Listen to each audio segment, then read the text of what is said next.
राम राम, जय हिंद। देखो, कभी भी जब भी तुम किसी भी एग्ज़ाम की तैयारी करो तो एक चीज़ को हमेशा ध्यान में रख के करो। सिलेबस पढ़ो, तुम स्केड्यूल बनाओ, जो तुम्हें करना है तुम सब करो। लेकिन कभी भी किसी भी किताब को तुम्हें पूरा नहीं ख़त्म करना है। वो कोई भी किताब हो सकती है, उसको पूरा ख़त्म करने की कोशिश मत किया करो, क्योंकि उसको पूरा ख़त्म तुम कर नहीं सकते हो। ठीक है, समझो मेरी बात, हम क्या कहना चाह रहे हैं। जब भी तुम किसी भी एग्ज़ाम की तैयारी करने उतरते हो तो इस माइंडसेट के साथ उतरते हो कि मेरे पास ये 4 किताबें, हमें इनको ख़त्म करना है और हमारी नौकरी पक्की है। लेकिन ऐसा होता नहीं है, क्योंकि हर किताब से कुछ ही टॉपिक एग्जाम में पूछे जाते हैं जो कि तुम्हें याद होने चाहिए अच्छी तरीके से। सारे टॉपिक तुम्हें भी पता होगा नहीं आते यार सारे टॉपिक। कौन इतना सिलेबस बनाता घूमता है कि पूरी किताब से कुछ पूछेगा। ठीक है, तो जब भी तुम किसी भी किताब को पढ़ते हो, जब भी किसी एग्ज़ाम के लिए प्रॉपर एक जो तुम्हारे पास किताब होती है उसको तुम पढ़ते हो, तो उसमें सबसे पहले सब्जेक्टिव जो चीज़ें हैं उनको अलग अलग किया करो। मतलब कि अब सिलेबस में मान लो तुम हिस्ट्री पढ़ रहे हो, ठीक है, तो तुम्हारे में बहुत दिन से एंसेंट हिस्ट्री आ ही नहीं रहा है, कई बार से एंसेंट हिस्ट्री नहीं आ रहा है। तो बहुत ज़्यादा चांसेस है कि इस बार भी आएगा, तो अगर आएगा तो ज़्यादा नहीं आएगा, क्योंकि वो इतना इंपॉर्टेंट है नहीं।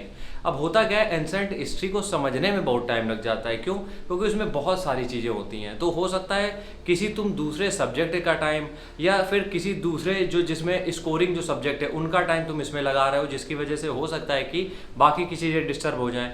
तो तुम्हें करना क्या होता है, तुम्हें करना यार ये होता है कि जब भी तुम एग्ज़ाम की तैयारी करते हो तो तुम्हें कुछ टॉपिक छांटने होते हैं ऐसे जो स्कोरिंग टॉपिक होते हैं। हर एक एग्ज़ाम में कुछ ना कुछ ऐसे टॉपिक ज़रूर आते हैं जो कि बहुत ज़्यादा स्कोर उसमें आता है, मतलब नंबर्स काफ़ी ज़्यादा मिल जाते हैं अगर तुम उसके ऊपर भागते हो या फिर उसकी तैयारी करते हो। बहुत सारे ऐसे एग्ज़ाम हैं।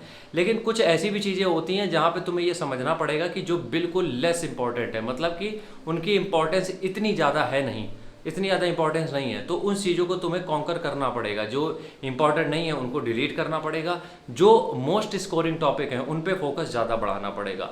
लेकिन ये चीज़ें तुम्हें अपने दिमाग में सेट करके ये चीज़ें करनी पड़ेंगी। क्यों? क्योंकि देखो, किताब यार एक ही है, मतलब एक क्या किताब, एक ही तरीके की किताबें होती हैं अधिकतर सब लोगों के पास। मतलब कि अगर तुम हिस्ट्री पढ़ रहे हो तो जाहिर सी बात है तुम सतीश चंद्र और वो कौन है, एनसीईआरटी पढ़ रहे होगे, सतीश चंद्र को हटाते हैं, एनसीईआरटी पढ़ रहे होगे। और अगर तुम कहीं पॉलिटी पढ़ रहे हो या जो भी चीज़ें पढ़ रहे हो उसमें जो एक प्रॉपर सब्जेक्ट वाली किताबें, लक्ष्मीकांत हो गई या फिर जो भी चीज़ें हो गई, तो इनको सबके पास इतनी ही किताबें हैं। ठीक है, अब इन्हीं किताबों को पढ़ के कोई टॉप कर जाता है, इन्हीं किताबों पढ़ के कोई पढ़ता ही रहता है। तो कहने का मतलब यार यहाँ पे ये है, एनसीईआरटी को तुम पूरा रट सकते हो। क्यों? बहुत पतली किताबें होती हैं, वो याद भी बनी रहेंगी किस पेज में क्या लिखा है क्या नहीं लिखा है।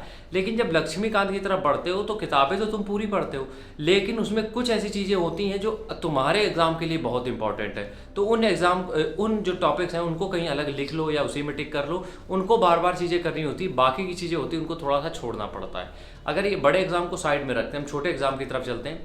छोटे एग्जाम में ये चीज़ें बहुत अप्लाई होती है, चाहे वो एसएससी हो जाए, स्टेट पुलिस हो जाए, एसआई हो जाए, कोई भी हो जाए, कि अगर तुम कोई भी सवाल लगा रहे हो, कोई भी टॉपिक पढ़ रहे हो, तो तुम पहले ये देखो कि टॉपिक सिलेबस में है। पहली चीज़, अगर सिलेबस में है, गुड टू गो। दूसरी चीज़, इस सिलेबस से किस तरीके के क्वेश्चन पेपर में आए हैं, अगर तुम्हें ये समझ में आ गया बहुत बढ़िया है। तीसरी चीज़, किस तरीके के क्वेश्चन पेपर में आते ही नहीं है इस टॉपिक से। तो ये तीनों अरेंजमेंट तुम्हें करने पड़ेंगे। इसीलिए हमने कहा है जब भी तुम किसी भी एग्ज़ाम की तैयारी करते हो, किसी भी एग्ज़ाम की तैयारी करो, उसमें तुम्हें ये समझना बहुत ज़रूरी होता है कि किस टॉपिक से कौन कौन से क्वेश्चन आ रहे हैं। इसीलिए हमने कहा था मिनिमम 1 महीना छोटे एग्ज़ाम के लिए, बड़े एग्ज़ाम के लिए 6 महीना या 3 महीना तुम्हें इस चीज़ में ही देना चाहिए कि सिलेबस क्या है, पूछता क्या है, पैटर्न क्या है एग्ज़ाम का। तुम सिर्फ इस पर ही फोकस करो 3 महीना, वो ज़्यादा बेहतर रहेगा। राम राम, जय हिंद।